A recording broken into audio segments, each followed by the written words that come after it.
ॐ अज्ञानतिमिरान्धस्य ज्ञानाञ्जनशलाकया चक्षुरुन्मीलितं येन तस्मै श्रीगुरवे नमः। श्रीचैतन्यमनोभीष्टं स्थापितं येन भूतले स्वयं रूपकदा मह्यं ददाति स्वपदान्तिकं। वन्देऽहं श्रीगुरु श्रीयुतपदकमलं श्रीगुरुन् वैष्णवांश्च श्रीरूपं साग्रजातं सहगण रघुनाथान्वितं तं सजीवं साद्वैतं सावधूतं परिजनसहितं कृष्णचैतन्यदेवं श्रीराधाकृष्णपादान् सहगण ललिता श्रीविशाखान्वितांश्च। हे कृष्ण करुणा सिंधो दीनबंधो जगत्पते गोपेश गोपिकाकांत राधाकांत नमोस्तुते। तप्त कांचन गौरांगी राधे वृंदावनेश्वरी वृषभानुसुते देवी प्रणमामि हरिप्रिये। वाञ्छाकल्पतरुभ्यश्च कृपा सिन्धुभ्य एव च पतितानां पावनेभ्यो वैष्णवेभ्यो नमो नमः। अनन्तकोटिवैष्णववृन्द की जय। नमः ओं विष्णुपादाय कृष्णप्रेष्ठाय भूतले श्रीमते जयपताका स्वामिन् इति नामिने। नमो आचार्यपादाय निताय कृपाप्रदायने गौरकथाधामदाय नगरग्रामतारिणे। नमः ओं विष्णुपादाय कृष्णप्रेष्ठाय भूतले श्रीमते भक्तिवेदान्त स्वामिन् इति नामिने। नमस्ते सारस्वते देवे गौरवाणी प्रचारिणे निर्विशेष शून्यवादी पाश्चात्यदेशतारिणे। जय श्री कृष्ण चैतन्य प्रभु नित्यानंद श्री अद्वैत गदाधर श्रीवासादि गौर भक्तवृंद। हरे कृष्ण कृष्ण कृष्ण हरे हरे हरे राम राम राम हरे हरे। हरे कृष्ण कृष्ण कृष्ण हरे हरे हरे राम राम राम हरे हरे। हरे कृष्ण कृष्ण कृष्ण हरे हरे हरे राम राम राम हरे हरे।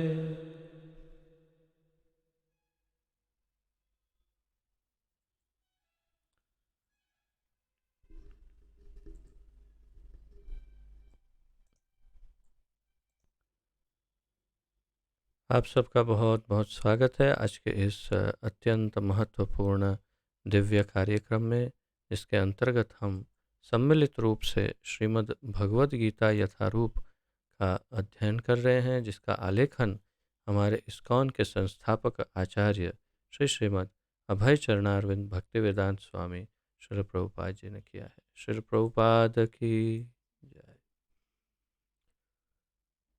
तो नवम अध्याय का अध्ययन जारी है और इसमें हम 9 श्लोकों तक का अध्ययन कर चुके हैं। तो 9 अध्याय 9वां श्लोक, आज 10वें श्लोक से प्रारंभ करेंगे। तो पुनः एक बार थोड़ा सा रिवीजन करते हुए आइए प्रारंभ करते हैं श्रीमद् भगवद गीता का अध्ययन।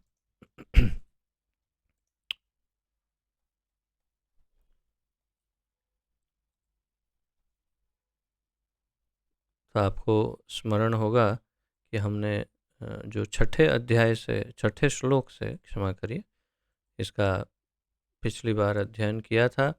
छठे श्लोक में भगवान कहते हैं, जिस प्रकार सर्वत्र प्रवहमान प्रबल वायु सदैव आकाश में स्थित रहती है, उसी प्रकार समस्त उत्पन्न प्राणियों को मुझ में स्थित जानो। अर्थात कि जिस प्रकार वायु सब जगह पर फैली रहती है, उसी प्रकार जितने भी जीव प्राणी जो हैं वो सब भगवान के अंदर उसी प्रकार फैले रहते हैं या स्थित रहते हैं। तत्पश्चात 7वें श्लोक में भगवान कहते हैं, सर्वभूतानि कौन्तेय प्रकृतिम यान्ति मामिकाम कल्पक्षये पुनस्तानि कल्पादौ विसृजाम्यहम्। हे कुंती पुत्र, कल्प का अंत होने पर सारे प्राणी मेरी प्रकृति में प्रवेश करते हैं और अन्य कल्प के आरंभ होने पर मैं उन्हें अपनी शक्ति से पुनः उत्पन्न करता हूँ। और उसके पश्चात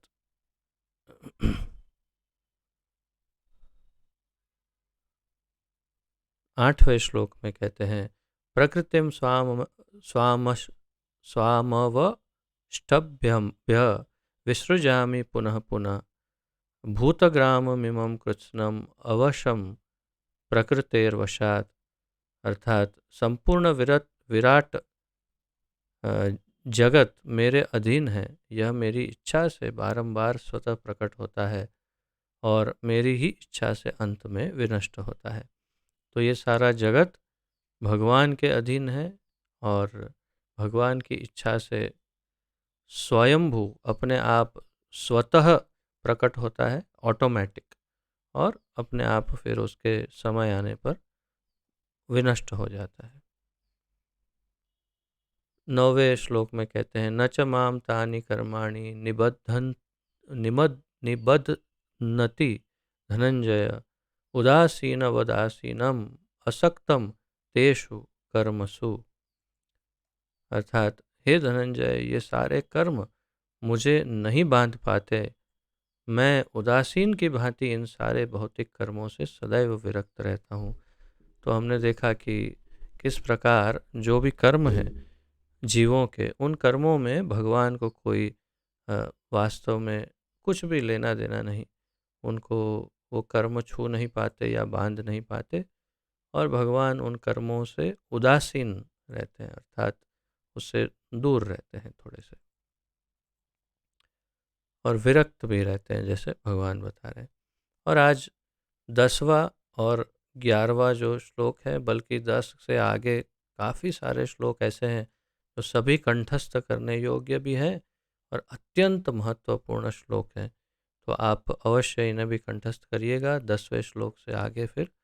और आइए सम्मिलित रूप से उच्चारण करते हैं इसका, फिर अध्ययन करते हैं।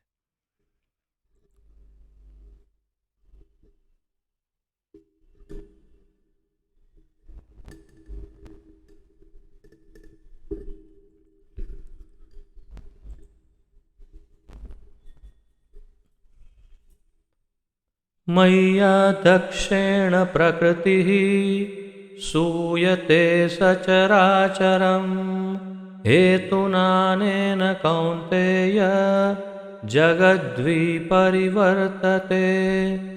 मयाध्यक्षेण प्रकृतिः सूयते सचराचरम् हेतुनानेन कौन्तेय जगद्विपरिवर्तते।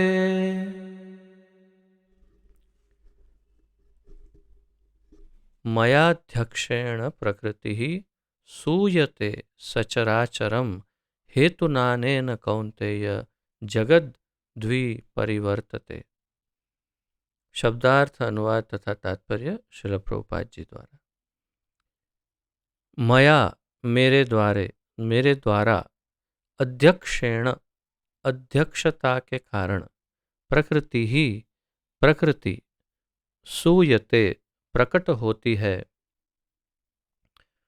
सचराचरम या सचर अचरम। तो स का अर्थ है सहित, चर अचरम यानी जड़ तथा जंगम, हेतुना कारण से, अनेन इस, कौन्तेय हे कुंती पुत्र, जगत दृश्य जगत विपरिवर्तते क्रियाशील है। अनुवाद। हे कुंती पुत्र, यह भौतिक प्रकृति मेरी शक्तियों में से एक है और मेरी अध्यक्षता में कार्य करती है, जिससे सारे चर तथा अचर प्राणी उत्पन्न होते हैं। इसके शासन में यह जगत बारंबार सृजित और विनष्ट होता रहता है। फिर से देखते हैं। हे कुंती पुत्र, यह भौतिक प्रकृति, माया, महामाया यानी प्रकृति, यानी बहिरंगा शक्ति यानी अपराशक्ति, तो यह भौतिक प्रकृति मेरी शक्तियों में से एक है तो भगवान की मुख्य तीन शक्तियाँ हैं, अंतरंगा, बहिरंगा और तटस्था। तो भगवान कह रहे हैं कि यह भौतिक प्रकृति मेरी शक्तियों में से एक है और मेरी अध्यक्षता में कार्य करती है। अध्यक्ष कहते हैं कि जैसे कोई संस्था होती है तो कहते हैं कि इस संस्था के ये अध्यक्ष हैं। अमुक अमुक व्यक्ति इस संस्था के अध्यक्ष हैं। अध्यक्ष अर्थात डायरेक्टर या चेयरमैन या फिर प्रेसिडेंट, इस तरह से कहते हैं। तो अध्यक्ष अध्यक्ष तो मेरी अध्यक्षता में, मतलब मेरे डायरेक्शन में, मेरी निगरानी में, मेरे मेरे द्वारा उसको जो सूचनाएं प्राप्त होती है, उन मेरी सूचनाओं के अनुसार वो कार्य करती है। मेरी अध्यक्षता में, यानी मैं जैसा कहता हूँ वैसा वो करती है। बहुत ही सरल भाषा में। तो भगवान की अनेक शक्तियों में से एक है प्रकृति, और भगवान के कहे अनुसार कार्य करती है, जिससे सारे चर तथा अचर प्राणी उत्पन्न होते हैं। तो चर यानी जो चरते हैं, यानी खाते हैं, वो अर्थात जो चलने फिरने वाले, और अचर यानी कि वृक्ष या पेड़ पौधे जो एक ही स्थान पर रहते हैं लेकिन प्राणी है, अर्थात जीव है उनमें। तो ये सारे उत्पन्न होते हैं कैसे? भगवान की अध्यक्षता में। और कौन ये उत्पन्न कैसे होते हैं? तो यह भौतिक प्रकृति मेरी शक्तियों में से एक है और मेरी अध्यक्षता में कार्य करती है, जिससे सारे चर तथा अचर प्राणी उत्पन्न होते हैं। यानी जिससे अर्थात प्रकृति से ये सारे प्राणी यानी हम सब उत्पन्न होते हैं प्रकृति के द्वारा। इससे इसके शासन में यह जगत बारंबार सृजित और विनष्ट होता रहता है। अर्थात ये जो भगवान की बहिरंगा शक्ति है प्रकृति, ये इतनी इतनी शक्तिशाली, इतनी प्रबल, इतनी विशाल, इतनी महान है कि उनकी अध्यक्षता में, उस प्रकृति की अध्यक्षता में ये पूरा जगत जो है बारंबार वो प्रकट होता है और अप्रकट होता है, यानी विनष्ट, सृजित और विनष्ट।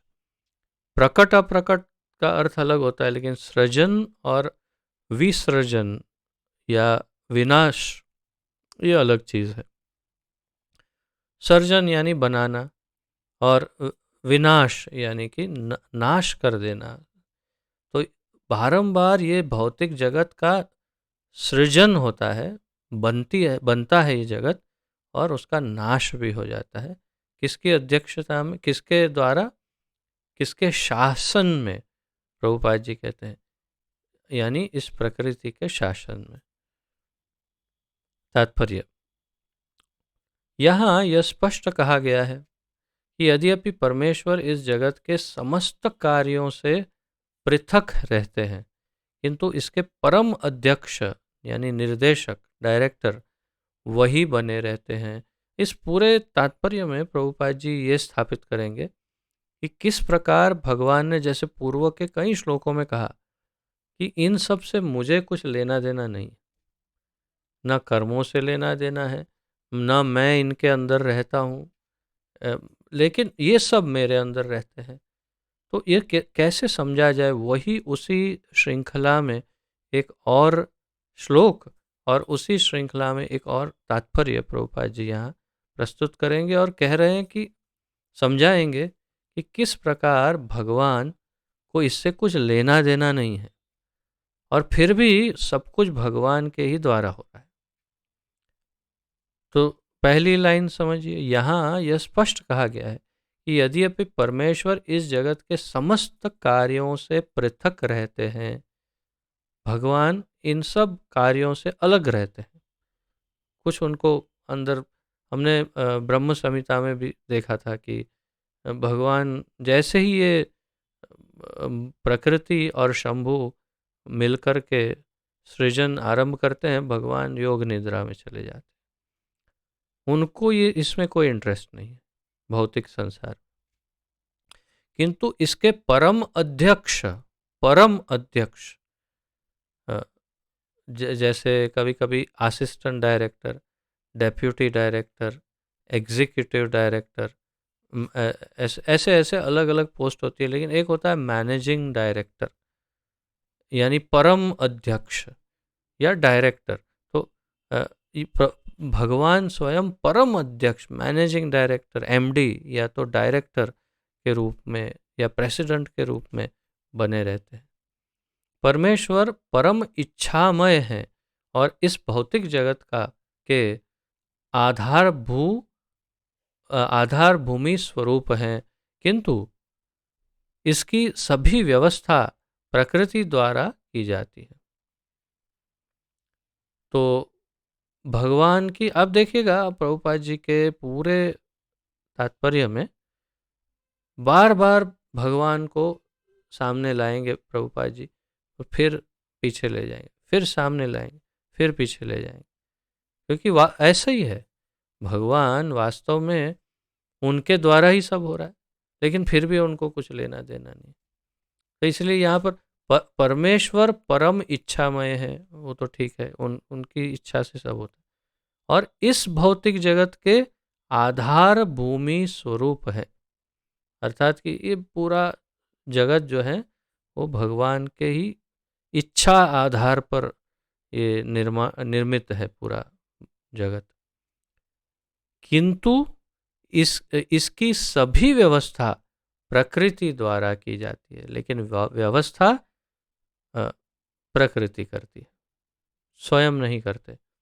आप देखें कोई बड़ी कंपनी हो तो उसमें जैसे कोई प्रमुख हो, डायरेक्टर हो, अध्यक्ष हो, तो वे सभी पूरी फैक्ट्री है, कुछ है, तो सबके मालिक तो वही है, लेकिन वे सब काम खुद अपने आप करने नहीं जाते। उन्होंने अपने नीचे और मैनेजर्स, क्या बोलते हैं, असिस्टेंट्स और बोर्ड ऑफ डायरेक्टर बना के रखा है, जिसको सबको कुछ ना कुछ कार्य दिया हुआ है। तो प्रकृति को एक कार्य दे दिया है, ये पूरा भौतिक जगत जो है वो तुम ही संभालो। तो दुर्गा देवी को क्यों भाई सब लोग भजते हैं? स्वाभाविक है, क्योंकि दुर्गा यहाँ की अध्यक्ष, यानी कि इस माइक जगत की स्वामिनी है, उस प्रकार से, उस दृष्टिकोण से कि भगवान ने उनको ये कार्य दे दिया है कि ये पूरा भौतिक जगत संभालो तुम, मुझे इसके अंदर कोई इंटरेस्ट नहीं है। लेकिन जैसे ही कुछ गड़बड़ होती है, दुर्गा देवी, माया जो है, भगवान के पास जाती है, प्रभु इसमें थोड़ी ये गड़बड़ है, हाँ ऐसा नहीं, ऐसा करो, अच्छा ठीक है ठीक है। तो अध्यक्ष कौन है, निर्देशक कौन है? वो भगवान ही है। तो भगवान के निर्देशन के अनुसार, और ये कौन कह रहा है? मयाध्यक्षेण प्रकृति सूयते सचराचरम, मेरी अध्यक्षता में ये प्रकृति कार्य करती है। खुद ही कह दिया, मैं जैसा कहता हूँ ऐसे करती है, लेकिन मुझे कोई इंटरेस्ट इसमें नहीं है। भगवत गीता में भी कृष्ण यह कहते हैं, यानी इसी भगवत गीता, मैं विभिन्न योनियों और रूपों वाले जीवों का पिता हूँ। मैं विभिन्न योनियों और रूपों वाले जीवों का पिता हूँ। अहम बीज प्रदः पिता, भगवान कहते हैं। जिस तरह पिता बालक उत्पन्न करने के लिए माता के गर्भ में वीर्य स्थापित करता है, उसी प्रकार परमेश्वर अपनी चितवन मात्र से, यानी केवल उनके सोचने से, केवल एक चिंतन से प्रकृति के गर्भ में जीवों को प्रविष्ट करते हैं, और वे अपनी अंतिम इच्छाओं तथा कर्मों के अनुसार विभिन्न रूपों तथा योनियों में प्रकट होते हैं।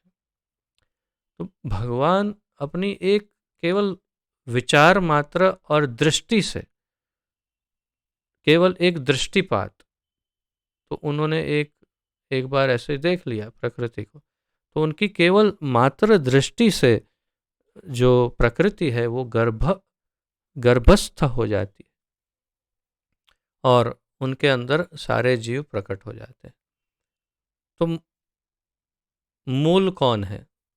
मूल तो भगवान ही है। भगवान से ही सब हो रहा है, लेकिन फिर भी भगवान इससे दूर रहते हैं। आगे कहते हैं प्रभुपाद जी, अतः भगवान इस जगत से प्रत्यक्ष रूप में आसक्त नहीं होते। इसीलिए भगवान इस भौतिक जगत से आसक्त नहीं होते, वे प्रकृति पर दृष्टिपात करते हैं। दृष्टिपात यानी दृष्टि गिराते हैं। पात करना मतलब गिराना, तो दृष्टि गिराते हैं, दृष्टिपात करते हैं। इस तरह प्रकृति क्रियाशील हो उठती है और तुरंत ही सारी वस्तुएं उत्पन्न हो जाती है। कल्पना की बात है ये, जो हम शायद ही कर सकते हैं, क्योंकि हमें ऐसा कोई अनुभव नहीं है। हम ऐसा सिर्फ सुनते हैं, कभी देखा नहीं। लेकिन यही सत्य है, भगवान केवल अपना दृष्टिपात प्रकृति पर करते हैं। जैसे ही देखते हैं प्रकृति, तो क्रियाशील हो जाती है, उसके अंदर सब कुछ उत्पन्न होना आरंभ हो जाता है।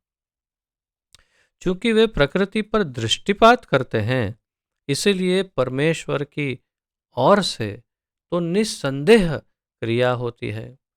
भगवान ने ऐसा भी नहीं कह सकते बिल्कुल कुछ भी नहीं करते, ऐसा नहीं। ये सृष्टि किसने बनाई कहने से कहेंगे भगवान ने। क्यों? ये दृष्टिपात तो भगवान ने किया ना। उन्होंने जब दृष्टि डाली तभी तो ये रचना आरंभ हुई। तो ये कहना सही नहीं कि भगवान ने कुछ नहीं किया। तो इसीलिए प्रभुपाद जी यहाँ कह रहे हैं,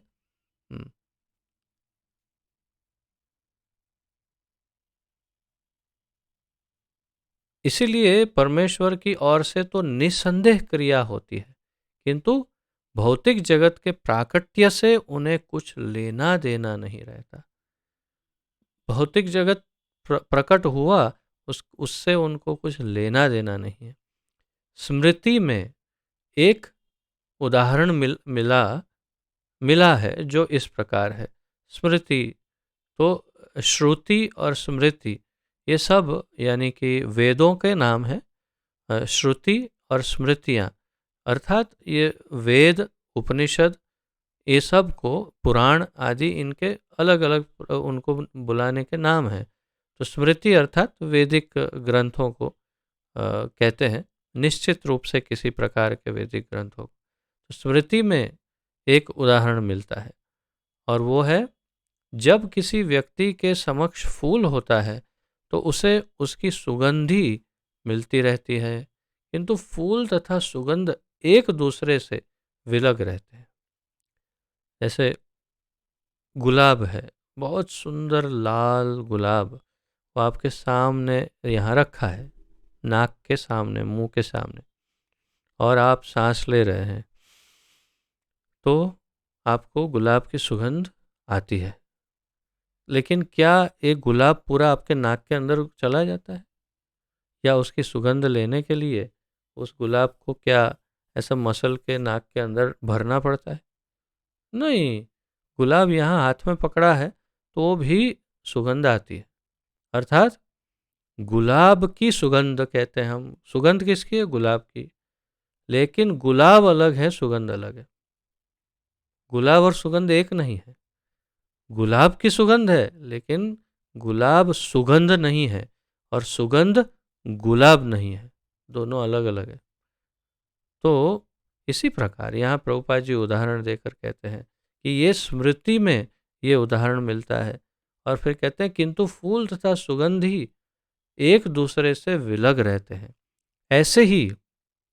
ऐसा ही संबंध भौतिक जगत तथा भगवान के बीच भी है। भौतिक जगत तथा भगवान के बीच में इसी प्रकार का संबंध है। कैसा? तो वस्तुतः भगवान को इस जगत से कोई प्रयोजन नहीं रहता, किंतु वे ही इसे अपने दृष्टिपात से उत्पन्न करते तथा व्यवस्थित करते रहते हैं। भगवान को इस जगत से कोई प्रयोजन नहीं रहता। उन्हें अपने अर्थात उन्होंने ये सब कुछ ठीक है, उन्होंने दृष्टिपात कर दिया और फिर छोड़ दिया प्रकृति को, ठीक है तब तुम करो। अब उसमें से जो मिलेगा उसमें से 25% मेरा, बाकी का तेरा, ऐसा कुछ नहीं है। उनका कोई भाग नहीं है उसमें कि उन्होंने कुछ परसेंटेज नहीं मिला, हाँ ये इतना मेरा, हाँ हाँ, ऐसा कुछ लेना नहीं है उनको, पर देना ही देना है। देते रहते हैं लेकिन कुछ लेना कुछ नहीं है, उनका इंटरेस्ट नहीं है।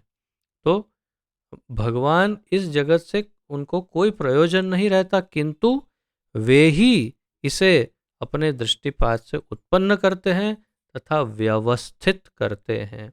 व्यवस्थित करने का कार्य भी उनका ही अपना है। कैसे करते हैं व्यवस्थित? सारांश के रूप में व्यवस्थित वे माया के द्वारा ही करते हैं इसे। सारांश के रूप में हम कह सकते हैं कि परमेश्वर की अध्यक्षता के बिना प्रकृति कुछ भी नहीं कर सकती। भगवान अगर प्रकृति को कोई निर्देशन नहीं देंगे या उसको शक्ति नहीं देंगे या उस पर दृष्टिपात नहीं करेंगे तो प्रकृति स्वयं अपने आप कुछ भी नहीं कर सकती। अर्थात दुर्गा में स्वयं इतनी शक्ति नहीं कि वो अपनी इच्छा से सृजन कर सके। दुर्गा जो करती है वो भगवान के निर्देशन से, उनकी अध्यक्षता में और उनकी इच्छा से करती है। और जब भगवान उन्हें आदेश देते हैं वे सृजन करती है। तो भी भगवान समस्त कार्यों से पृथक रहते हैं, प्रभुपाद जी कहते हैं। फिर भी भगवान इन सभी कार्यों से अलग रहते हैं, इससे एक नहीं हो जाते इन कार्यों से, अर्थात कि इसमें शामिल नहीं हो जाते इन कार्यों के अंदर। तो इस प्रकार ये 10वां श्लोक था, अत्यंत महत्वपूर्ण, जो आप लोग अवश्य कंठस्थ करिएगा। और अब हम 11वें श्लोक की ओर आगे बढ़ते हैं, जो परम महत्वपूर्ण श्लोकों में से एक और निश्चित रूप से कंठस्थ करने योग्य है।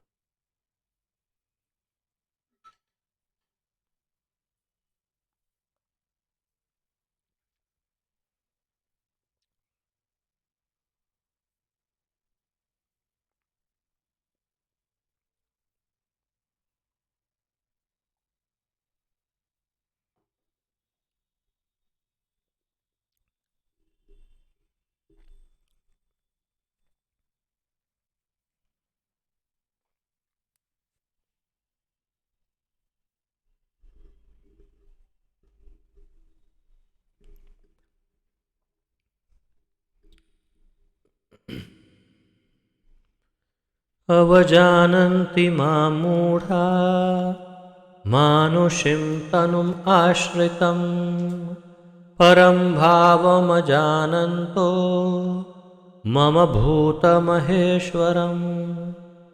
अवजानन्ति मां मूढा मानुषीं तनुम् आश्रितं परं भावम् अजानन्तो मम भूतमहेश्वरम्।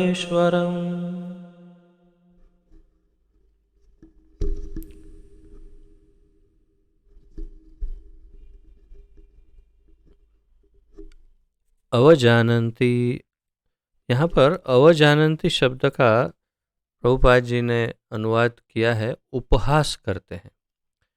अंग्रेजी में क्या अनुवाद किया है? हाँ, डिराइड्स। ओके, तो वास्तव में मेरे ख्याल से हिंदी में जो अनुवाद हुआ है वो उन्होंने सीधा डिक्शनरी में से देख करके किया है, तो इसलिए उपहास लिखा है। वास्तव में उपहास के दो प्रकार से अर्थ किए जा सकते हैं। अ, उपहास का एक अर्थ इस प्रकार है कि मजाक करना, उनका हंसी उड़ाना उनका। लेकिन एक प्रकार से वास्तव में उसका अर्थ होता है उनकी अवज्ञा करना, या तो अवगणना करना, या तो उनको उनकी गिनती नहीं करना, इस प्रकार। अर्थात उनको नहीं जान पाना।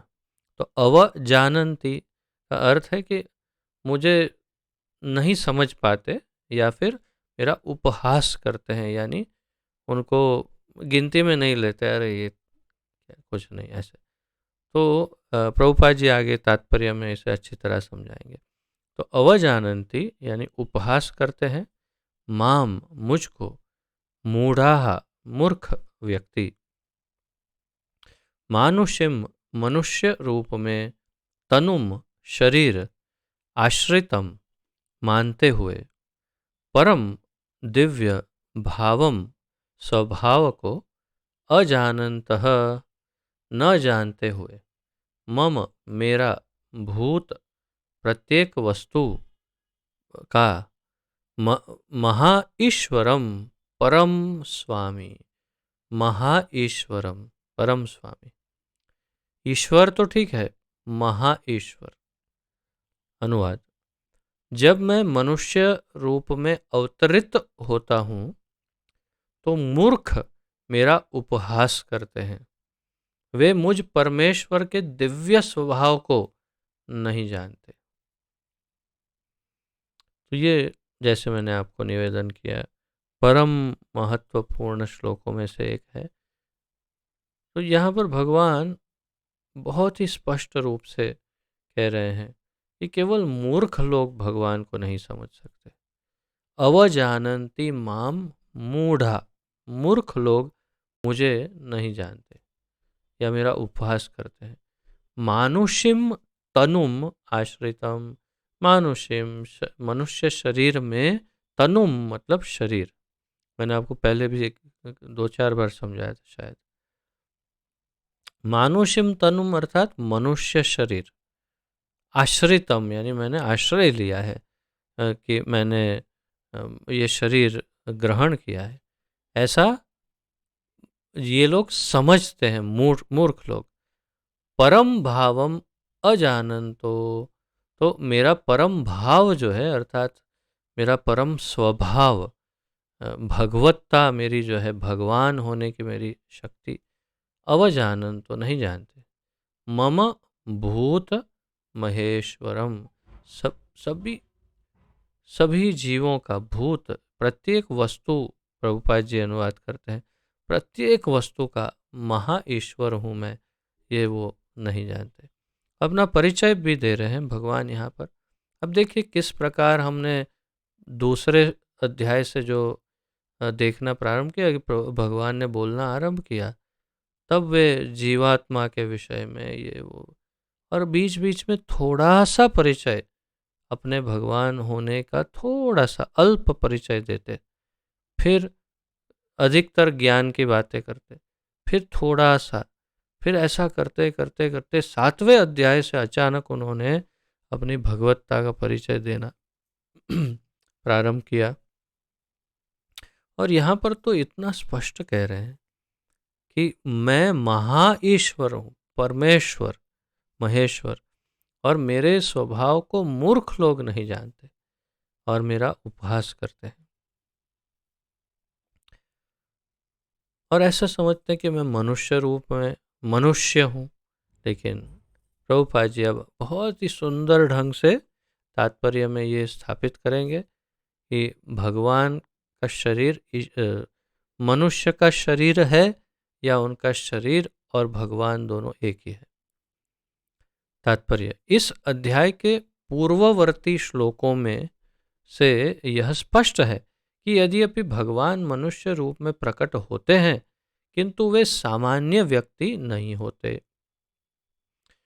इसी अध्याय के पहले के श्लोकों से ये स्पष्ट हो रहा है, प्रभुपाद जी कहते हैं कि मनुष्य शरीर, मनुष्य जैसा शरीर है भगवान का, स्वाभाविक है, 2 हाथ 2 पैर है, एक सर है, 2 कान है, 2 आँख है, एक नाक है, एक मुंह है, बाकी सब वैसा ही है जैसे मनुष्य शरीर में होता है, लेकिन मनुष्य शरीर नहीं है। तो अ, भगवान मनुष्य रूप में प्रकट होते हैं, मनुष्य रूप में, किंतु वे सामान्य व्यक्ति नहीं होते। जो भगवान सारे विराट जगत का सृजन, पालन तथा संहार करता हो, वह मनुष्य नहीं हो सकता। प्रभुपाद जी कह रहे, थोड़ा दिमाग लगाओ, भगवान को बोलना पड़ रहा है। अरे मूर्ख, भगवान कह रहे हैं अवजानंती माम मूढ़ा। अरे मूर्ख लोग हैं, जानते नहीं मुझे और मेरा उपहास करते हैं। मूर्ख लोग नहीं जानते। तो इसलिए प्रभुपाद जी भी यहाँ पर थोड़ा सा कठोर होकर के कह रहे हैं, अरे मूर्ख लोग, समझो, इतनी सामान्य बुद्धि की बात है कि जो भगवान सारे विराट जगत का सृजन कर रहा है, पालन करता है, संहार करता है, वो मनुष्य नहीं हो सकता। तो भी ऐसे अनेक मूर्ख हैं जो कृष्ण को एक शक्तिशाली पुरुष के अतिरिक्त और कुछ नहीं मानते। ऐसे अनेक मूर्ख हैं, और उसमें से कई लोगों ने तो भगवत गीता भी लिख दी है, और भगवत गीता में ही लिखते हैं कि ये बड़े महान पुरुष हैं, लेकिन वो जो बोल रहे हैं उसका अर्थ दूसरा कोई है। तो उनको, भगवान को किसने बोला था कि आप प्रतिनिधित्व करो कृष्ण को, कि भगवान ने भेजा है, जाओ जाके मेरी ओर से बोल के आओ। बताओ, ऐसे ऐसे मूर्ख ऐसा ऐसा लिखते हैं अंदर भगवत गीता। ऐसा नहीं समझना कि ये जो बोलने वाला कृष्ण है वही भगवान है, ऐसा नहीं समझना। ऐसे लिखते हैं, लिखा हुआ है भगवत गीता में कुछ मूर्खों ने। अब क्या करें, इसलिए भगवान कहता अवजानन्ति माम मूढ़ा। तो भी जैसे प्रभुपाद जी ने कहा, ऐसे अनेक मूर्ख हैं जो कृष्ण को एक शक्तिशाली पुरुष के अतिरिक्त और कुछ नहीं मानते। वस्तुतः वे आदि परम पुरुष हैं, जो जैसा कि ब्रह्म संहिता में प्रमाण स्वरूप कहा गया है। ईश्वरः परमः कृष्णः, वे परम ईश्वर हैं। कौन? कृष्ण परम ईश्वर है। कृष्ण एकदम स्पष्ट नाम दिया है। तो वे आदि परम पुरुष है, प्रभुपाद जी यहाँ बता रहे हैं। फिर आगे बताते हैं, ईश्वर या नियंता अनेक हैं और वे एक दूसरे से बढ़कर प्रतीत होते हैं। ईश्वर शब्द का अर्थ है परम नियंता, लेकिन अनेक ईश्वर होते हैं, अलग अलग विभाग में अलग अलग, लेकिन महेश्वर या परमेश्वर तो एक ही होता है। तो यहाँ प्रभुपाद जी बता रहे, भौतिक जगत में सामान्य प्रबंध कार्यों का कोई न कोई निर्देशक होता है, जिसके ऊपर एक सचिव होता है, फिर उसके ऊपर मंत्री तथा उससे भी ऊपर राष्ट्रपति होता है। इनमें से हर एक नियंत्रक होता है। ये जितने नाम बताए वो सब नियंत्रक है, अर्थात कंट्रोलर होते हैं, या नियंत्रण कर सकते हैं, या डायरेक्शन दे सकते हैं, इस प्रकार। किंतु एक दूसरे के द्वारा नियंत्रित भी होते हैं। ये सब जो भी है, ये सब एक दूसरे के द्वारा कंट्रोल। ब्रह्म संहिता में कहा गया है कि कृष्ण परम नियंता है। निस्संदेह भौतिक जगत तथा वैकुंठ लोक दोनों में ही कई कई निर्देशक होते हैं। अब अगर हम वैकुंठ जगत की बात करें तो उदाहरण दिया जाता है कि जैसे एक बांस होता है, बांस को यदि अंदर से छेद कर दिया जाए और उसमें सरसों के बीज डाल दिए जाए, रई इसे बोलते हैं गुजराती में, राई, और मस्टर्ड सीड्स, तो पूरा भर दिया जाए, तो एक बाम्बू में जितना आएगा उतने तो ब्रह्मांड है, और 3 बाम्बू के अंदर जितना आएगा वो सरसों के दाने, उतने वैकुंठ जगत है। और हरेक वैकुंठ जगत में एक एक उसका स्वामी है। और वो स्वामी कौन है? एक एक वैकुंठ जगत का स्वामी कौन है? स्वयं भगवान, स्वयं भगवान कृष्ण, नारायण या अ, विष्णु, जो अलग अलग रूपों में वहाँ पर विराजमान है। कोई नरसिंह लोक है तो अनेक नरसिंह लोक है, और हरेक लोक में अलग नरसिंह देव है। वराह लोक है तो अनेक, कभी श्वेत वराह, कभी रक्त वराह, कभी ये कभी वो, अलग अलग अलग वराह लोक। सब में एक एक वराहदेव नियंत्रक नियंत्रक है, निर्देशक है। तो सभी इतने सारे वैकुंठ जगत में भगवान स्वयं ही अलग अलग नियंत्रक के रूप में है, किंतु एक दूसरे के तो जैसे यहाँ का निस्संदेह भौतिक जगत तथा वैकुंठ लोक दोनों में ही कई कई निर्देशक होते हैं, किंतु कृष्ण परम नियंता है। ईश्वर परम कृष्ण, परम नियंता तो कृष्ण है, तथा उनका शरीर सच्चिदानंद रूप अर्थात अभौतिक होता है। उनका शरीर अभौतिक है, उनका शरीर भौतिक नहीं है। पिछले श्लोक में जिन अद्भुत कार्यकलापों का वर्णन हुआ है वे भौतिक शरीर द्वारा संपन्न नहीं हो सकते। पिछले अनेक श्लोकों में जो भी भगवान के कुछ कार्यों का वर्णन हुआ तो वो भौतिक शरीर से नहीं हो सकता। कृष्ण का शरीर सच्चिदानंद रूप है, यद्यपि वे सामान्य व्यक्ति नहीं हैं, किंतु मूर्ख लोग उनका उपहास करते हैं और उन्हें मनुष्य मानते हैं। प्रभुपाद जी बता रहे हैं कि सामान्य मनुष्य नहीं है, वो लगते सामान्य मनुष्य जैसे हैं क्योंकि वो अवतार धारण किए हैं मनुष्य रूप में, लेकिन मूर्ख लोग जान नहीं पाते उनको और उनका उपहास करते हैं। उनका शरीर यहाँ मानुषिम कहा गया है क्योंकि वे कुरुक्षेत्र युद्ध में एक राजनीतिज्ञ और अर्जुन के मित्र की भांति सामान्य व्यक्ति बनकर कर्म करते हैं। वे अनेक प्रकार से सामान्य पुरुष की भांति कर्म करते हैं, किंतु उनका शरीर सच्चिदानंद विग्रह रूप है। सच्चिदानंद विग्रह, विग्रह अर्थात शरीर या आकार। इसकी पुष्टि वैदिक साहित्य में भी हुई है। अन्य वैदिक साहित्यों में सच्चिदानंद रूपाय कृष्णाय, ये है मैं भगवान कृष्ण को नमस्कार करता हूँ जो सच्चिदानंद रूप है। गोपाल तापनी उपनिषद में प्रथम स्कंद का प्रथम अध्याय का प्रथम श्लोक है।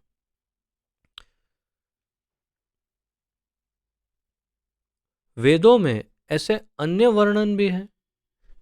तमेकम गोविंदम, आप इंद्रियों तथा गायों के आनंद स्वरूप गोविंद हैं।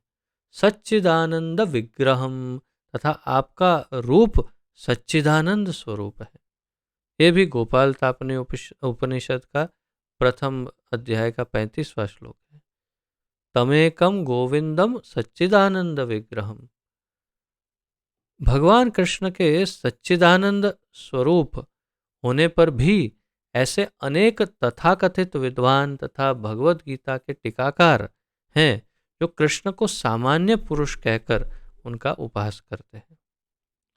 भगवान कृष्ण के सच्चिदानंद होने पर ऐसे विद्वान और भगवत गीता के टीकाकार, जैसे मैंने बताया, जो कृष्ण को सामान्य पुरुष कहकर उनका उपहास करते हैं। वास्तव में आप मानिए कैसा ऐसी भगवत गीताएं हैं जिनके अंदर लेखक लिखता है कि ये वास्तव में बहुत बड़े महापुरुष हैं, बस कृष्ण और कुछ नहीं, भगवान नहीं। भगवान तो अर्थात वो भगवान की तरह बोल रहे हैं और कुछ नहीं। कितने मूर्ख लोग हैं। भले ही अपने पूर्व पुण्यों के कारण विद्वान असाधारण व्यक्ति के रूप में पैदा हुआ हो, किंतु श्री कृष्ण के बारे में ऐसी धारणा उसकी अल्पज्ञता के कारण होती है, इसलिए वह मूढ़ कहलाता है। भगवान स्वयं ही उसे मूढ़ कहते हैं, क्योंकि मूर्ख पुरुष ही कृष्ण का को सामान्य पुरुष मानता है। तो केवल मूर्ख ही कृष्ण को सामान्य पुरुष मान सकता है। ऐसे मूर्ख कृष्ण को सामान्य व्यक्ति इसीलिए मानते हैं क्योंकि वे कृष्ण के गुह्य कर्म तथा उनकी विभिन्न शक्तियों से अपरिचित होते हैं। क्यों सामान्य मानते हैं? वे कृष्ण को के गुह्य कर्म, उनके जो गुप्त जो कर्म हैं उनके, और उनकी विभिन्न शक्तियों से उनको परिचय नहीं है। वे ये नहीं जानते कि कृष्ण का शरीर पूर्ण ज्ञान तथा आनंद का प्रतीक है। भगवान का शरीर जो है वो पूर्ण ज्ञान तथा पूर्ण आनंद का प्रतीक है। वे प्रत्येक वस्तु के स्वामी और किसी को भी मुक्ति प्रदान करने वाले हैं। हर एक वस्तु के स्वामी भी हैं और सबको मुक्ति देने का अधिकार केवल भगवान। क्योंकि वे कृष्ण के इतने सारे दिव्य गुणों को नहीं जानते, इसलिए उनका उपहास करते हैं। अब और दूसरों की क्या बात करें, अर्जुन को ही ले लीजिए। अर्जुन भगवान का मित्र है, ऐसे उसको जानकारी है कि ये कृष्ण सामान्य नहीं है, परंतु बहुत प्रेम है उसे कृष्ण से, लेकिन भगवान नहीं मानता है उसको उनको। जब भगवत गीता बोलना आरंभ किया तो जो थोड़ा बहुत ज्ञान था कि हाँ ये सामान्य नहीं है, तो उस नाते उनको थोड़ा उनके विनम्रता से उनको कहा, शिष्यस्ते हम शाधिमाम त्वाम प्रपन्नम, मैं तुम्हारा शिष्य हूँ, तुम मुझे अभी गुरु बन जाओ, थोड़ा ज्ञान दो। लेकिन जब आगे 11वें अध्याय में इत्यादि जब वे भगवान अपना विराट रूप, चतुर्भुज रूप इत्यादि अपना भगवत्ता का दर्शन करवाते हैं प्रत्यक्ष आँखों से, तब फिर वो बहुत डर जाता है और फिर कहता है कि मैंने तो तुम्हें अपना दोस्त मान करके कई बार मजाक में क्या कुछ नहीं कह दिया होगा, तो मुझे क्षमा कर देना, मेरी उन भूलों को हृदय पे मत लेना। ऐसे करके फिर क्षमा मांगता है अर्जुन। तात्पर्य यह है कि अगर अर्जुन भी नहीं जान पाता है भगवान को, तो फिर जब तक भगवान स्वयं न चाहे या स्वयं अपने आप को नहीं दिखाए, तो फिर बाकी सामान्य जीव कैसे जान सकते हैं। इसीलिए यहाँ पर प्रभुपाद जी फिर आगे कहते हैं, ये मूढ़ ये भी नहीं जानते कि इस जगत में भगवान का अवतरण उनकी अंतरंगा शक्ति का प्राकट्य है। भगवान स्वयं इस संसार में अपनी अंतरंगा शक्ति के माध्यम से प्रकट होते हैं। वे भौतिक शक्ति माया के स्वामी हैं, जैसा कि अनेक स्थलों पर कहा जा चुका है। मम माया दुरत्यया, भगवान ने कहा मम माया दुरत्य।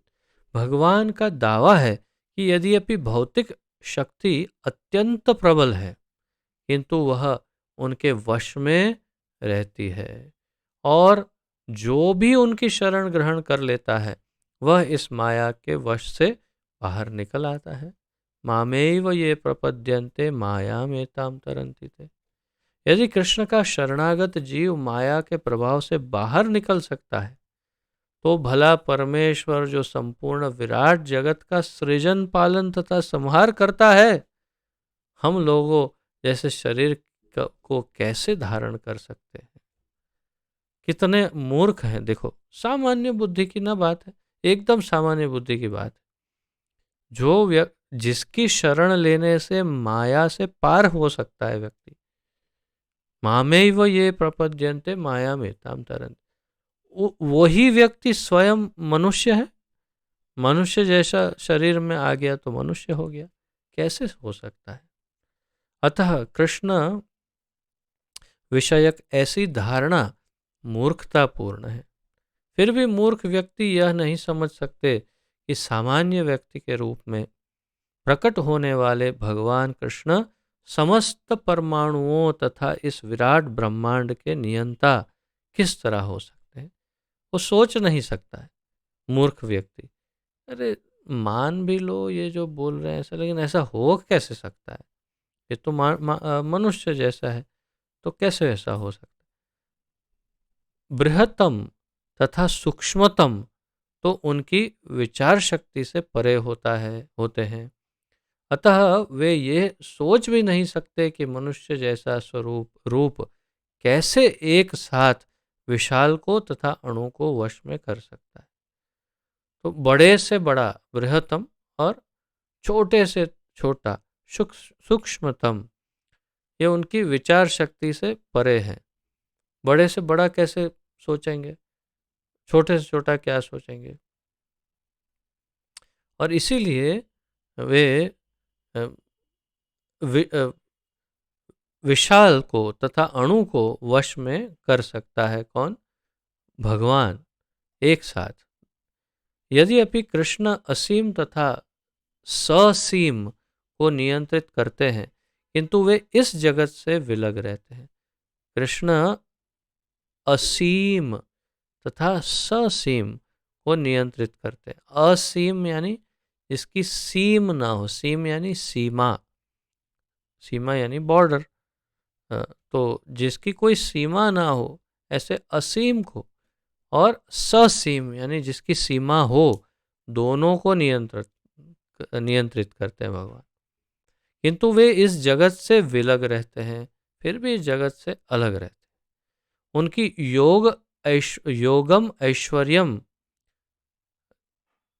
योगम ऐश्वरम या अचिंत्य दिव्य शक्ति के विषय में कहा गया है कि वे एक साथ ससीम तथा असीम को वश में रख सकते हैं, तो भी वे उनसे पृथक रहते हैं। यद्यपि मूर्ख लोग यह सोच भी नहीं पाते कि मनुष्य रूप में उत्पन्न होकर कृष्ण किस तरह असीम तथा ससीम को वश में कर सकते हैं। तो ये जो मूर्ख है वो यह नहीं सोच पाते कि ये कैसे हो सकता है, हम तो कुछ नहीं कर सकते तो ये भी मनुष्य जैसा दिखता है, वो कैसे इन सबको कंट्रोल कर सकता है। किंतु जो शुद्ध भक्त है वे इसे स्वीकार करते हैं, क्योंकि उन्हें पता है कि कृष्ण भगवान है। इस अवसर पर एक कथा बताई जा सकती है। एक बार नारद मुनि घूमते घूमते इस पृथ्वी पर आए और उन्होंने देखा कि एक वृक्ष के नीचे एक ब्राह्मण बैठा है और तप कर रहा है।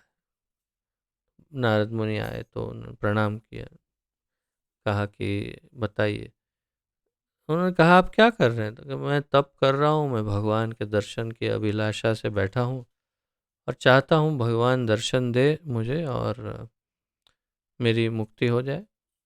अच्छा, आप कहाँ जा रहे हैं? मैं वैकुंठ की तरफ जा रहा था तो सोचा यहाँ पर धरती पे एक बार एक चक्कर लगाता हूँ।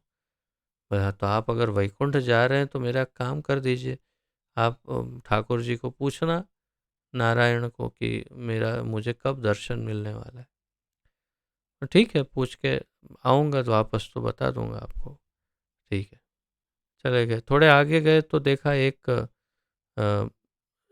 जो जूते चप्पल, मूची, मूची बोलते हैं हिंदी में, गुजराती में मोची बोलते हैं। तो कॉबलर, राइट। तो जो अंग्रेजी में कॉबलर बोलते हैं, जो जूते चप्पल बनाता है, वो बैठा था। वो भी भजन कर रहा था भगवान का नाम।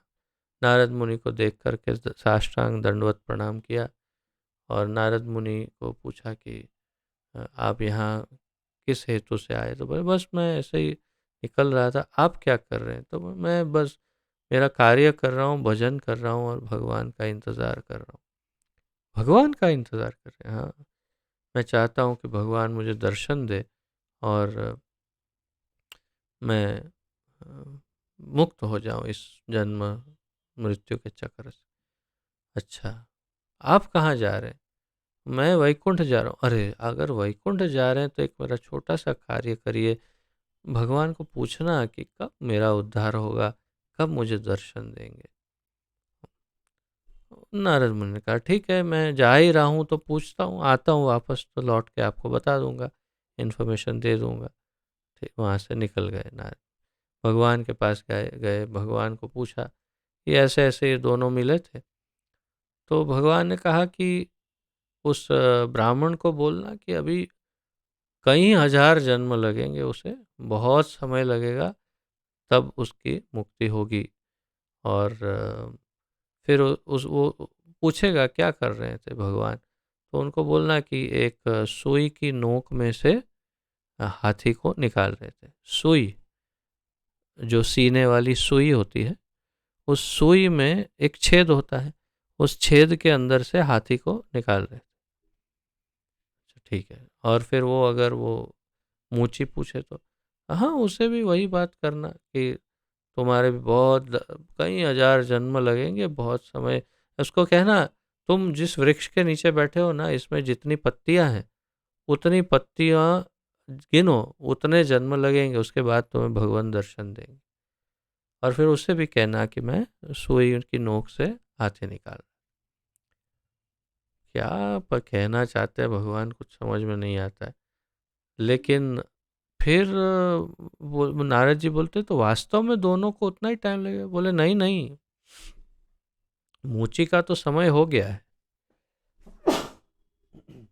क्षमा करें, मूची का समय तो हो गया है। मैं अभी आऊँगा ही, पीछे पीछे आऊँगा, उसे दर्शन दे दूँगा। और ये तो केवल टेस्ट है, उसकी परीक्षा, तुम देखो। ठीक है। नारद मुनि पहुँचे वापस घूमते घूमते पृथ्वी पर। और ब्राह्मण ने बोला आइए आइए आइए। हाँ, क्या हुआ, गए थे वैकुंठ? हाँ, वैकुंठ से ही आया हूँ। इतना जल्दी?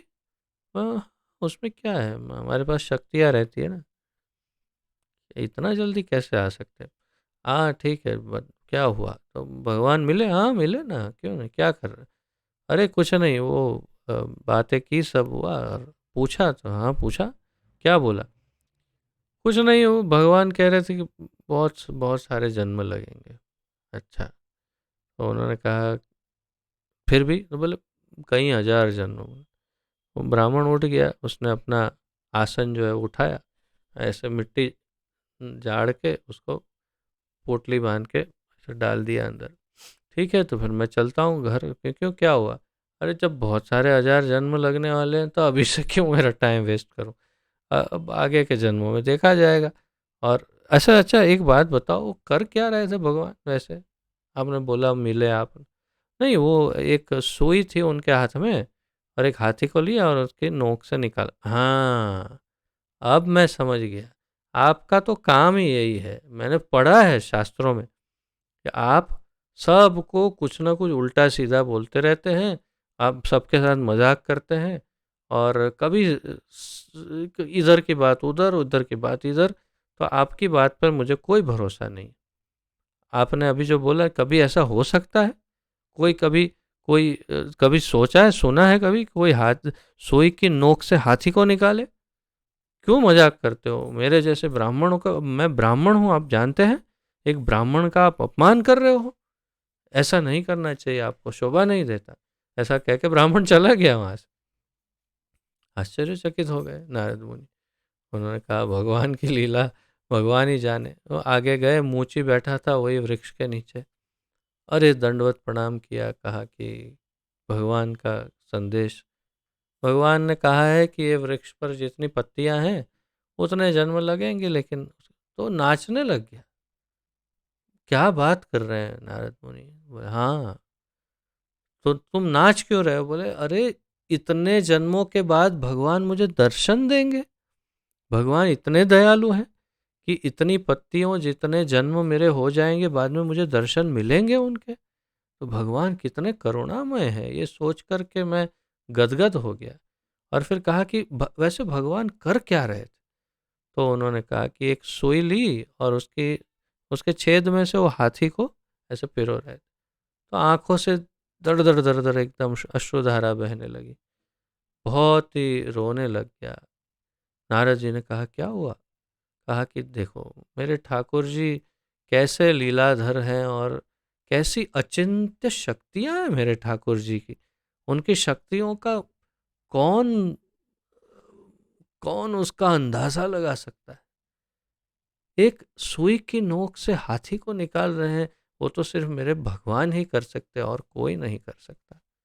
इतना बोलते बोलते तो भगवान सामने प्रकट हो गए। नारद जी ने देखा, अरे ये तो आ गए साथ में। तो उन्होंने कहा कि बस यही तो बात है कि एक जो श्रद्धावान भक्त है वो मेरे स्वभाव को भी जानता है, मेरे ऐश्वर्य को जानता है, और फिर भी मेरे अंदर इतनी अटूट श्रद्धा होती है कि चाहे कितना भी विलंब हो, वो अ, बिल्कुल भी निरुत्साहित नहीं होता है। वो श्रद्धापूर्वक मेरा भजन करता रहता है। तो यहाँ पर ये जो बात कही है, किंतु शुद्ध भक्त हैं वे इसे स्वीकार करते हैं क्योंकि उन्हें पता है कि कृष्ण भगवान है। तो क्या क्या स्वीकार करते हैं? यद्यपि मूर्ख लोग यह सोच भी नहीं पाते कि मनुष्य रूप में उत्पन्न होकर कृष्ण किस तरह असीम तथा ससीम को वश में करते हैं।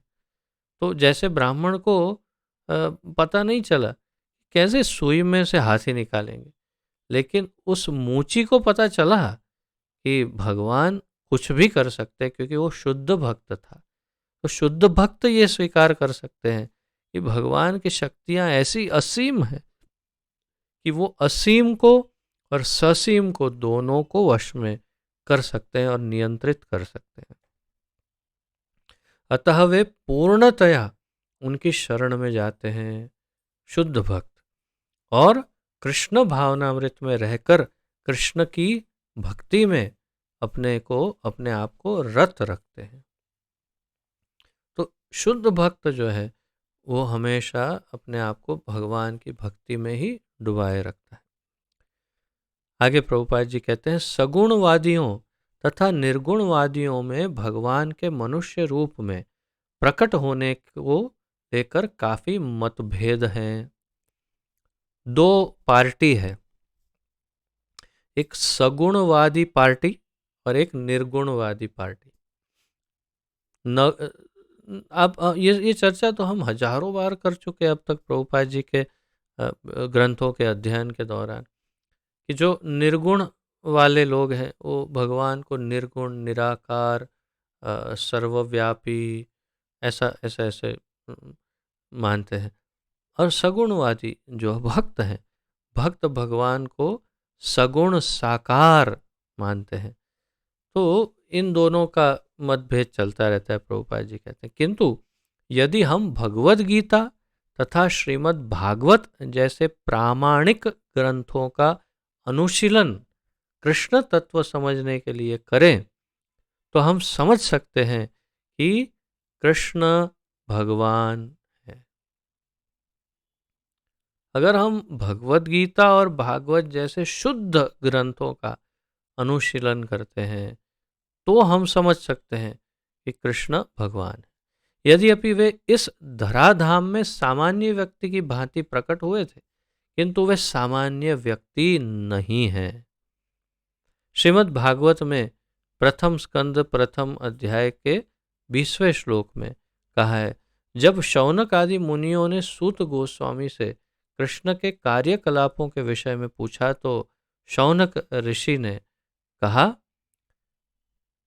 कृतवान किल कर्माणि सह रामेण केशवः अतिमर्त्यानि भगवान गूढ़ कपटमानुषः। अर्थात भगवान श्री कृष्ण ने बलराम के साथ साथ मनुष्य की भांति क्रीड़ा की, यानी खेल किया, और इस तरह प्रच्छन्न रूप में, ढके हुए रूप में उन्होंने अनेक अति मानवीय कार्य किए। तो इस श्रीमद् भागवत के श्लोक में क्या कहा? बलराम जी के साथ कृष्ण ने मनुष्य की तरह बहुत सारे खेल किए और अपने आप को ढका रखा, यानी भगवान अपनी भगवत्ता को प्रदर्शित नहीं करते हुए फिर भी अपनी भगवत्ता को प्रदर्शित कर ही दिया। ऐसे अनेक अतिमानवीय कार्य किए। बिल्कुल शुरुआत से ही उन्होंने प्रारंभ कर दिया, एकदम एंड तक, एकदम नहीं, जो कभी कोई मनुष्य नहीं कर सकते ऐसे कार्य करते ही रहे। मनुष्य के रूप में भगवान का प्राकट्य मूर्ख को मोहित बना देता है।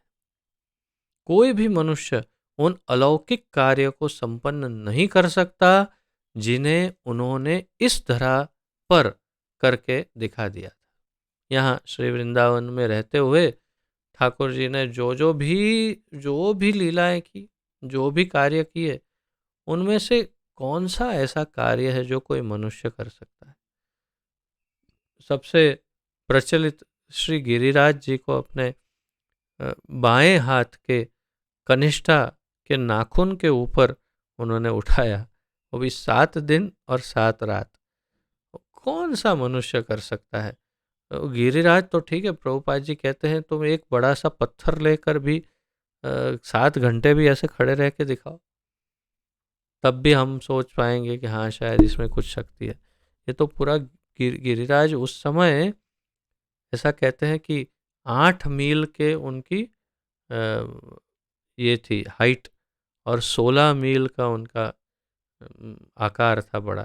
तो उतने विशाल गिरिराज को उन्होंने अपनी कनिष्ठा पर उठा के रखा था, वो भी 7 दिन 7 रात। और वो भी ऐसा नहीं कि 1-2 मिनट ना, मैं इसमें ले लेता हूँ, ये थोड़ा दुख रहा है, कोई दबाओ, ये दुख ऐसा कुछ भी नहीं। उन्होंने बिल्कुल भी हिलाया डुलाया ऐसे भी नहीं किया कि 1 मिनट इस पे ले लेता हूँ, अभी इससे ले, ऐसा भी कुछ भी नहीं किया। तो ये सिर्फ भगवान ही कर सकते हैं। बुद्धि की बात है, बुद्धि का प्रयोग करना चाहिए। कोई ऐसे अतिमानवीय निरंतर पूरे जीवन में ऐसे अतिमानवीय कार्य कोई जादूगर नहीं कर सकता। मनुष्य के रूप में भगवान का प्राकट्य मूर्ख को मोहित बना देता है। कोई भी मनुष्य उन अलौकिक कार्य को संपन्न नहीं कर सकता जिन्हें उन्होंने इस धरा पर करके दिखाया था। जब कृष्ण अपने पिता तथा माता वसुदेव जी तथा देवकी के समक्ष प्रकट हुए तो वे 4 भुजाओं के साथ युक्त थे। जब भगवान गर्भ से नहीं आए बाहर, भगवान 4 भुजाओं के साथ सामने प्रकट हो गए, किंतु माता पिता की प्रार्थना पर उन्होंने एक सामान्य शिशु का रूप धारण कर लिया। और ये श्रीमद् भागवत के 10वें स्कंद के 3रे अध्याय के 46वें श्लोक में है। 10.3.46 बभूव प्राकृतः शिशुः। वे एक सामान्य शिशु, एक सामान्य मानव बन गए, बभूव बन गए, अर्थात वे आए 4 भुजा के साथ। माता ने कहा ये क्या है, ऐसा कैसा बेटा, ऐसे तो कैसे होगा? अच्छा, ओ सॉरी 2 हाथ एकदम से अंदर और फिर एकदम छोटा आकार करके बच्चा बन के सामने लेट गए माता के सामने। तो अर्थात वो गर्भ से आए नहीं बाहर, वो स्वयं प्रकट हुए। तो फिर कैसे उनका शरीर मनुष्य का हो सकता है? यहाँ पर भी यह इंगित होता है कि सामान्य व्यक्ति के रूप में प्रकट होना उनके दिव्य शरीर का एक गुण है। उनके दिव्य शरीर का एक गुण है कि वे सामान्य मनुष्य रूप में प्रकट हो सकते हैं, ऐसा प्रकट हो सकते। भगवत गीता के 11वें अध्याय में भी, आगे 11वां अध्याय है, उसमें हम पढ़ेंगे, कहा गया है कि अर्जुन ने कृष्ण से अपना चतुर्भुज रूप दिखलाने के लिए प्रार्थना की। तेनैव रूपेण चतुर्भुजेन, अर्जुन ने प्रार्थना की। इस रूप को प्रकट करने के बाद अर्जुन के प्रार्थना करने पर उन्होंने पूर्व मनुष्य रूप धारण कर लिया, मानुषम रूपम। अर्जुन बाद में उन्होंने कहा बस हो गया, अभी आप वापस जैसे थे ऐसे हो जाओ। भगवान के ये विभिन्न गुण निश्चय ही सामान्य मनुष्य जैसे नहीं है। ऐसा कोई सामान्य मनुष्य नहीं कर सकता। कतिपय लोग जो कृष्ण का उपहास करते हैं और मायावादी दर्शन से प्रभावित होते हैं, श्रीमद् भागवत के निम्नलिखित श्लोक 3रे स्कंद के 29वें अध्याय के 21वें श्लोक को यह सिद्ध करने के लिए उद्धृत करते हैं कि कृष्ण एक सामान्य व्यक्ति थे। इस श्लोक में उसका अर्थ का अनर्थ करते हैं। उसमें लिखा है अहम सर्वेषु भूतेषु भूतात्मावस्थितः सदा। परमेश्वर समस्त जीवों में विद्यमान है। अच्छा हो कि इस श्लोक को हम जीव गोस्वामी तथा विश्वनाथ चक्रवर्ती ठाकुर जैसे वैष्णव आचार्यों से ग्रहण करें, न कि कृष्ण का उपहास करने वाले अनधिकारी व्यक्तियों की व्याख्याओं से। तो ऐसे जो मूर्ख हैं, जो भगवान को मनुष्य मानते हैं, उन्होंने लिखी हुई भागवत से ये सब नहीं सीखना चाहिए।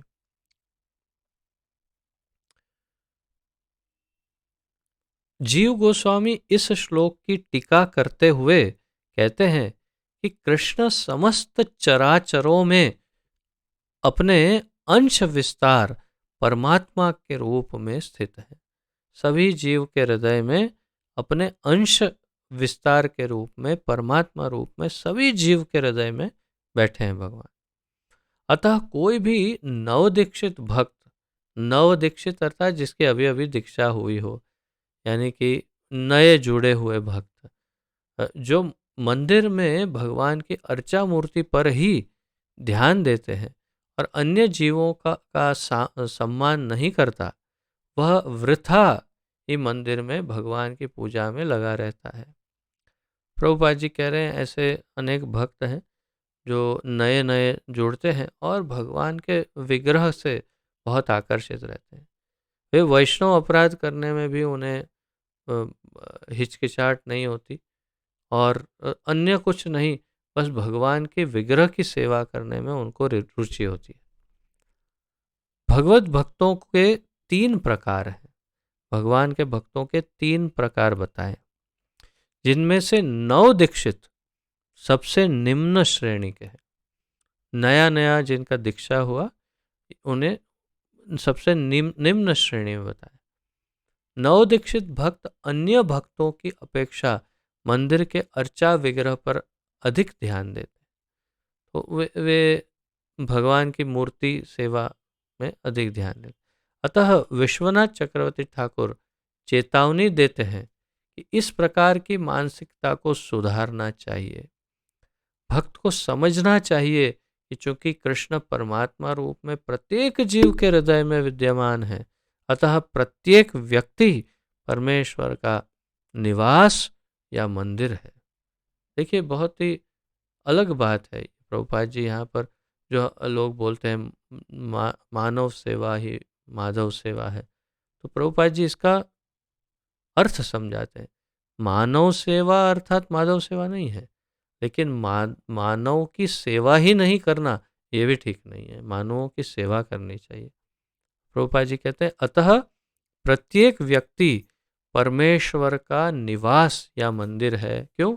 सबके हृदय में है भगवान।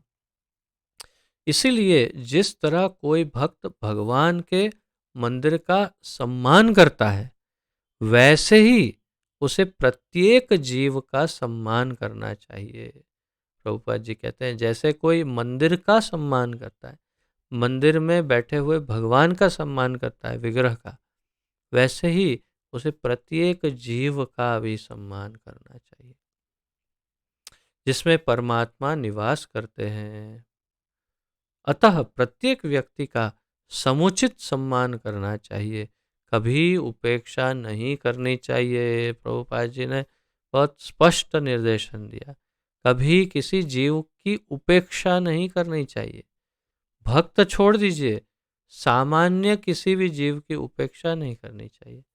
प्रत्येक वस्तु को व्यक्ति को समुचित सम्मान देना चाहिए, प्रभुपाद जी कह रहे हैं।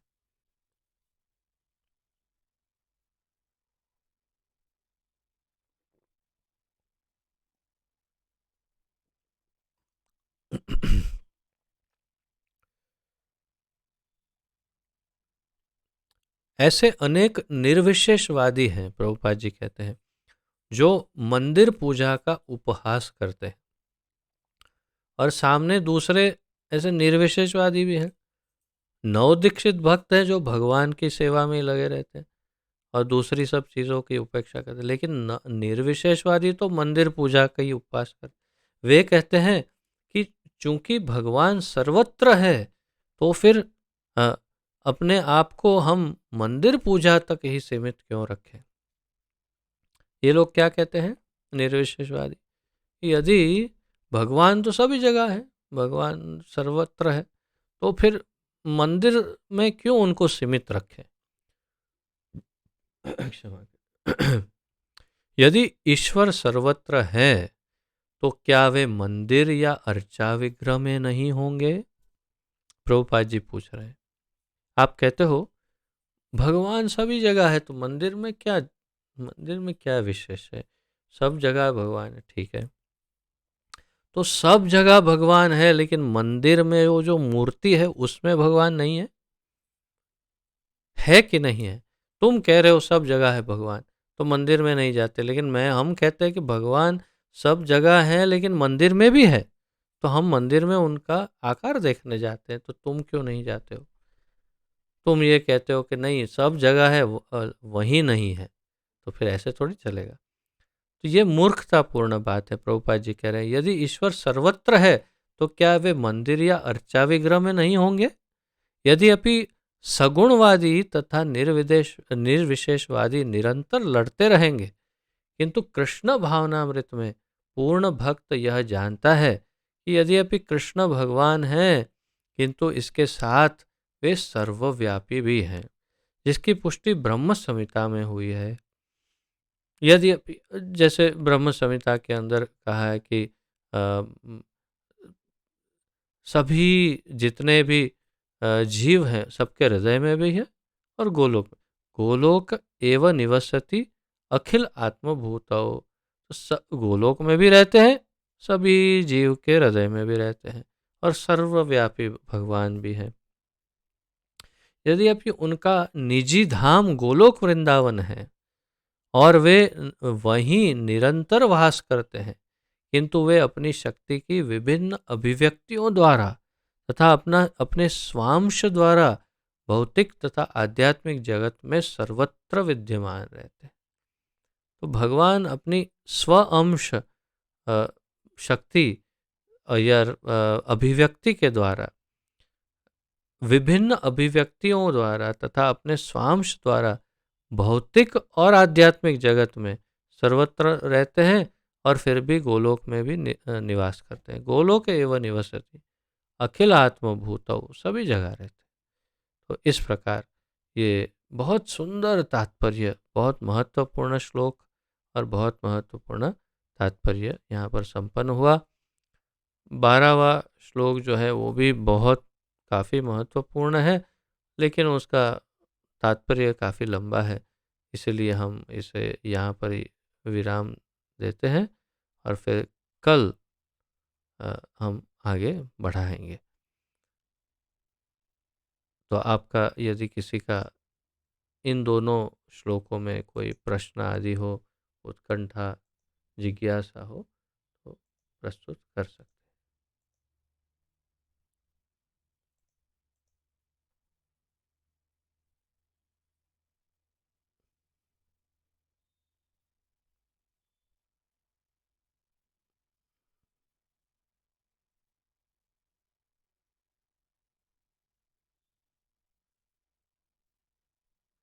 ठीक है, तो फिर आइए प्रणति निवेदन करके यहाँ पर विराम लेते हैं। जगत गुरु पतित पावन श्रील प्रभुपाद की जय। पतित पावन श्रील गुरुदेव की जय। निताय गौर प्रेमानंदे। हरि हरि बोल। आप सभी के चरणों में दंडवत प्रणाम करके आप सबका धन्यवाद करता हूँ। हरे कृष्ण।